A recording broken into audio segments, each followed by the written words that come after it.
Hello, welcome to the PR Playbook podcast. I'm Karen Henry, and today's guest is Michael Garfield, host of the longest-running radio show on the iHeart station KPRC 950, the high-tech Texan. And he's an all-around master of branding, networking, and promotion.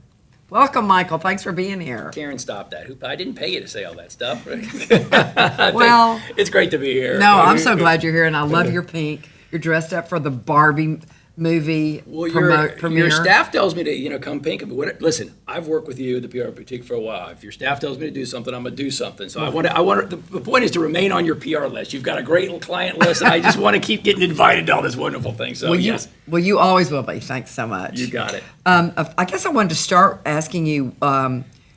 You've been in the business for a while. What are some of your PR hot takes that you can share with us? PR hot takes. Well, the one I think most jumps into my mind is I've been doing this here in Houston for, 23 years or so. I started on Channel 2.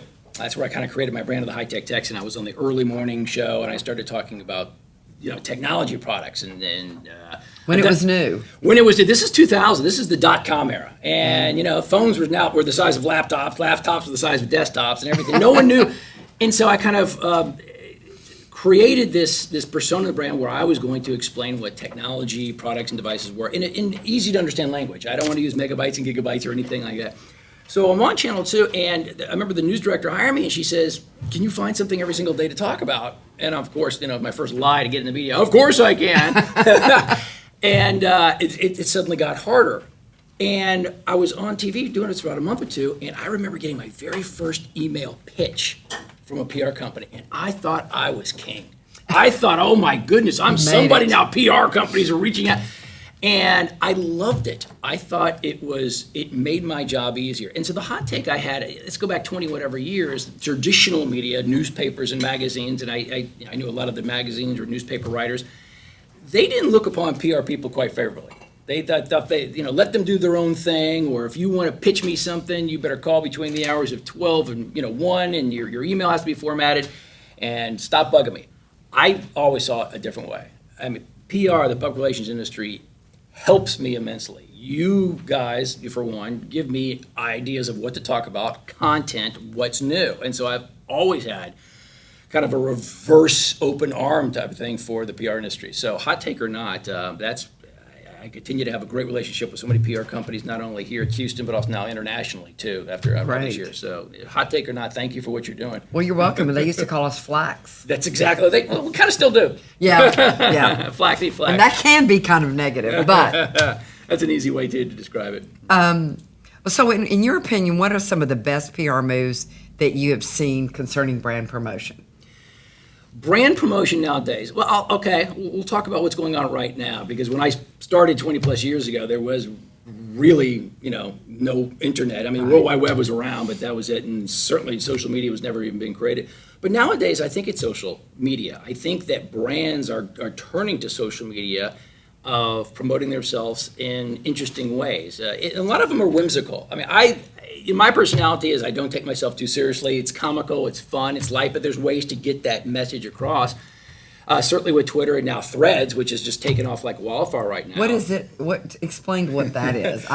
Threads, in a very, very high-end sense, Threads it's a social media platform, very, very similar to Twitter, but it's owned by Meta, which is Facebook. So it's a competition to Twitter. Took off like wildfire when it was introduced in early July, and it's been great. But brands like everything from Ritz crackers, who I follow. Like I never think of eating Ritz, but they're hilarious of what they do. They make fun of themselves, but the fact is they put their brand out in front of you. And internally, I'm sure they have a social media team, so it's not it's not a big cost of sitting there typing a few characters on the keyboard, and it comes across my feed. And so I think companies are now utilizing social media in a very smart way to promote themselves, be it to activism or try to go something viral, and that's an easy way to do it. Oh, good. Well, I agree with you on that. So what would you kind of give advice on receiving, if the advice you've received concerning branding and promotion? Advice I receive, I kind of, when I branded or created the high-tech Texan, I'm going back to 2000, 2001, I did not have a white paper. I had no clue what I was doing. It's just I knew I wanted to be in the media. I studied radio, television, and film. My parents are still pissed. I'm not a doctor and a lawyer, so I needed to come up with something. I didn't want to be the news journalist. I didn't want to be the anchor. I didn't want to start in Podunk, Arkansas, working for nothing. And so I saw a niche, which was technology back in the day, something that I was very familiar with. And my dad, very technological man, like he built TVs and things. And so I took my love of communications and my background of technology, and the dot-com era was going along, and I figured I needed to, there needed to be a person or a sense or a voice that didn't use weird words, again, like megabyte and gigabyte, and can talk, in plain English terms. And so I got that job on Channel 2 in the morning. But then, as a branding and a promotion person, a marketing person I needed a shtick.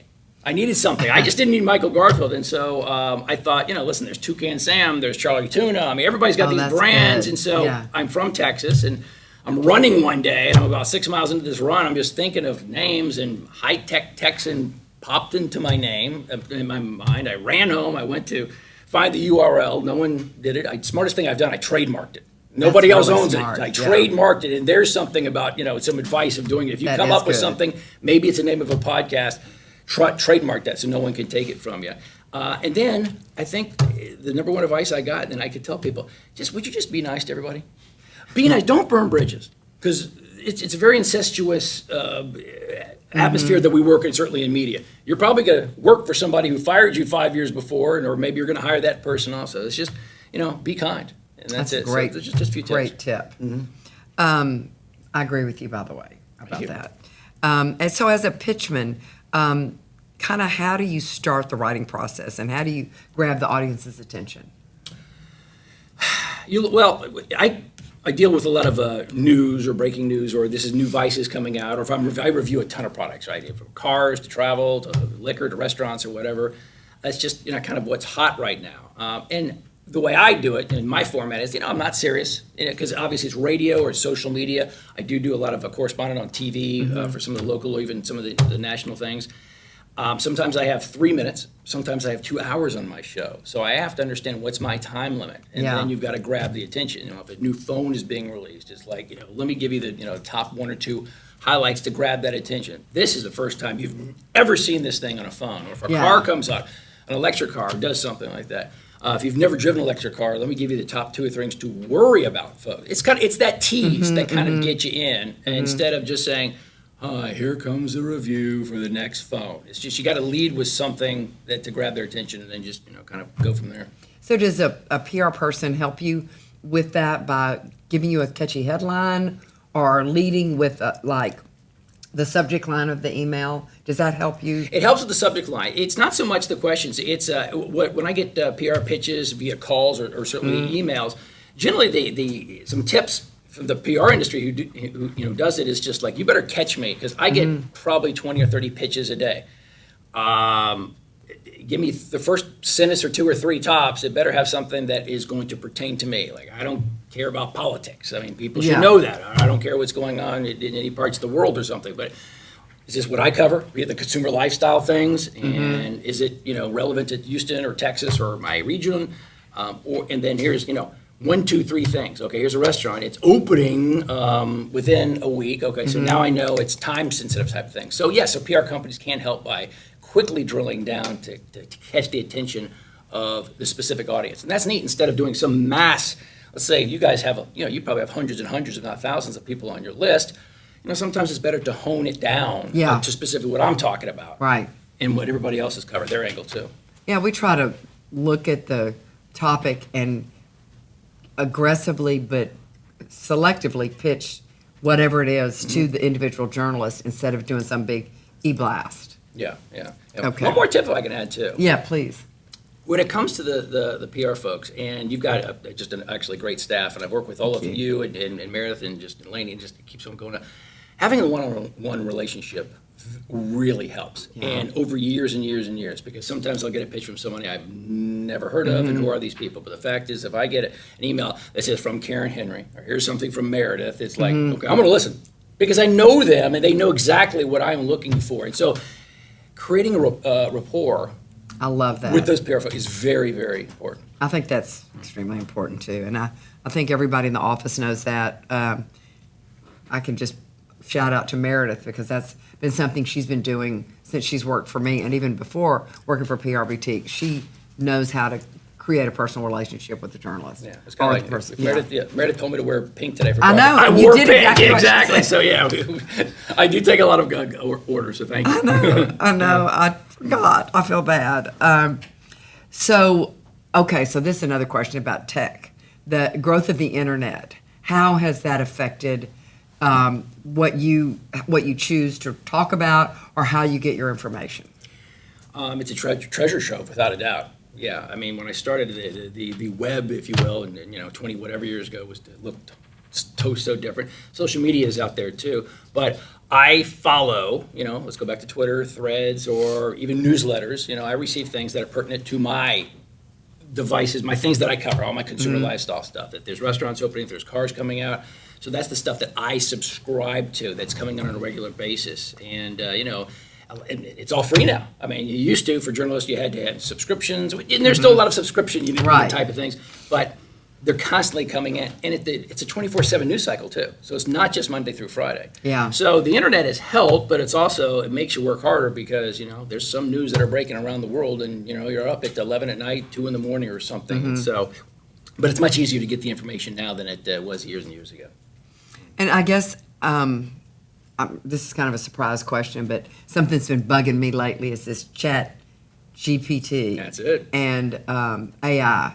I feel like that kind of takes away the creativity of the PR team, but I know people are using it. Can you tell if somebody gives you a pitch that's AI generated?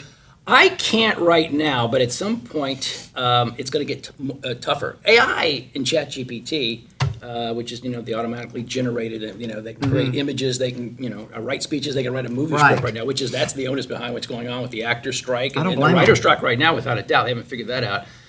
But we're in the infancy, and so it's scary right now. And so I can kind of tell if somebody does something on ChatGPT and they cut and paste it. That's not a tone. That's not a human tone. Yeah. Probably give it 2 months, certainly by 2 years. It is definitely going to be something that we should be worried about right now. And I think it hurts. I mean, we went to journalism school. We knew, writing and things like that. Now it's very lazy right now. Anybody, can start going into chat, write a press release about this thing. And it's a slippery slope that we're in. But it's, again, we have come through so many paradigm shifts in the past 20 years that I've covered of how media has changed and technology has changed, and this is going to be a big one coming up. I guess they won't need us anymore. Oh, it's still the one-on-one relationship. Yeah, though, yeah. Well, that's true. Yeah. Okay, so have you had a PR debacle that you have seen and that you would figure out and tell me how you handled it? If you can remember one.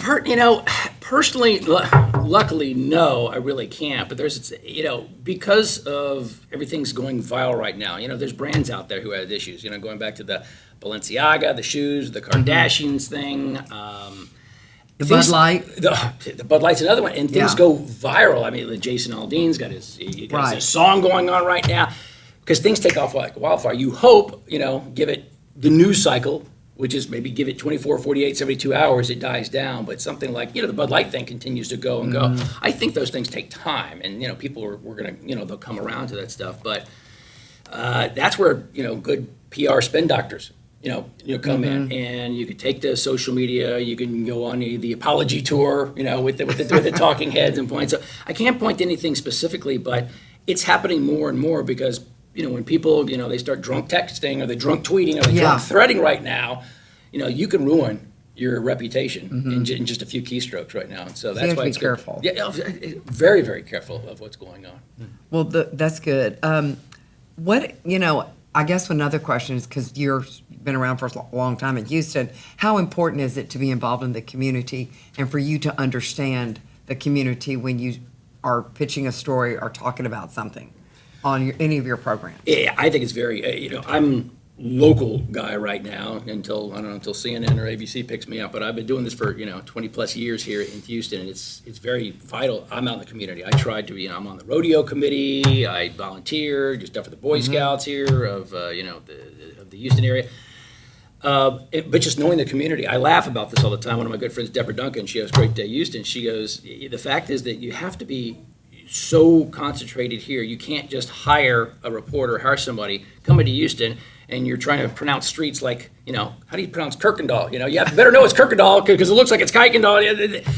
What about San Felipe? There you go. If you're not from here, you call it San Felipe. It goes on and on and on. So you better know geographically the area, but also the people in the area. There's movers and shakers in every industry. Where to hang out, if you're going to schmooze a client, what's the hot restaurants, what's the hot spots, or if you want to. So being involved in the community.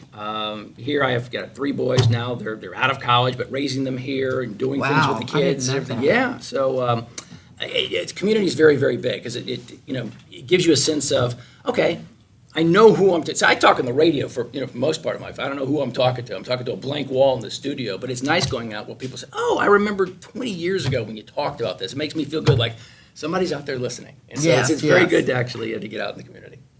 Thank you for that. Yeah. Okay, so I have a couple more questions. I guess how did your education at UT help you prepare you for your career? Well, it's first of all, I went to the greatest university in the history of the world. Of course. Hook 'em horns. I'm a major Longhorn pimp. But they have a great communication school, a very good communication school. But when I graduated way back in the day, radio, television, and film was... That was the name of it. I was at It's still RTF. Yeah, no, it's still RTF. Oh, they call it that? They still RTF, which is funny because I know the dean, and they're actually thinking of killing the R part, radio. And just going to well, they're thinking about changing the name, but then again, listen, look at what you're doing right now. You're the podcast queen. It's not radio. I think radio is bigger than TV. I think it is. This is especially here in Houston. We're a driving town. We are stuck in our cars. We listen all the time. Point. So it's certainly debatable. But I learned it's not so much the book sense because everything I learned book wise, or because I have a Bachelor of Science. I mean, I know how to light things when it comes to cameras and how microphones work, but when it comes to editing. Well, we used to edit. We literally had razor blades to cut the tape on the reel-to-reel stuff. I lost every single person in this room because they're probably under 25 years old. They have no clue what I'm talking about. It's all digital right now. I know. And so, but the thing is, it taught me to network. There's people who I graduated now who are in Hollywood, and they're movie directors and things. And so it's the networking aspect. And if you go to a larger, even if it's small, but make friends and keep in contact. You can break me down 10 different ways. Am I a marketer? Am I a media personality? I'm a networker. And this is something I taught my 3 boys. Like it's you keep those business cards, you keep the contact, you follow them. What can I do for you? It's just because at some point they're probably going to help you, and you can help them, and it can come back in spades and return. That spades. is fantastic advice. I think the networking part and following up. Well, I guess the last question I have is, what about Houston makes it a great city for public relations and for people that want to get into the public relations field?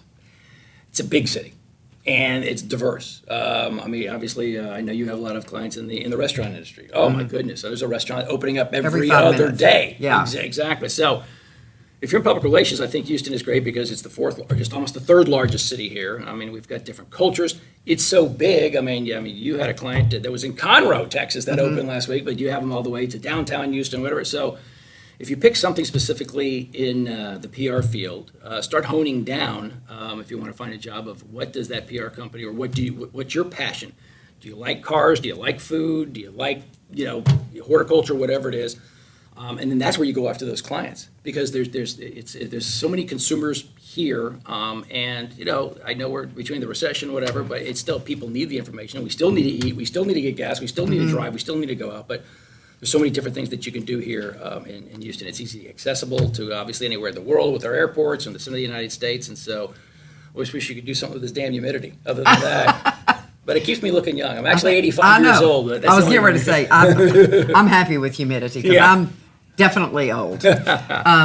Thank you so much. Is there anything else you want to tell our audience about the value of PR, or is there anything else you want to close with? Well, I think the typical consumers who are listening, they probably, it's not so much they could get they don't get PR releases or something, but knowing the fact that almost all the media that they're consuming, probably generates starting from a press release or a public relations firm. Anytime there's a damage or something spin, or you see a talking head going, I apologize.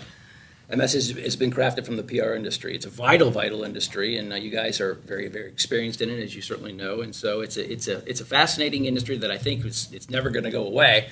Obviously, the way you communicate or reach, obviously changes with the times, with the paradigm shift technology. But it's a hell of an industry, and I know it certainly has helped me. Well, thank you so much for coming in here all in pink. Is everybody going to go see the Barbie movie this weekend? I'm probably going to see it. It's supposed to be great. I know. Or Oppenheimer. Oppenheimer. Either one. Barbenheimer. I'm going to see both of them. Nothing else to do this weekend. It's because it has air conditioning inside the theaters. That's where I want to be dark. here. Yes, certainly is. Thanks so much. My pleasure. You got it. Keep coming back. Anytime. Okay.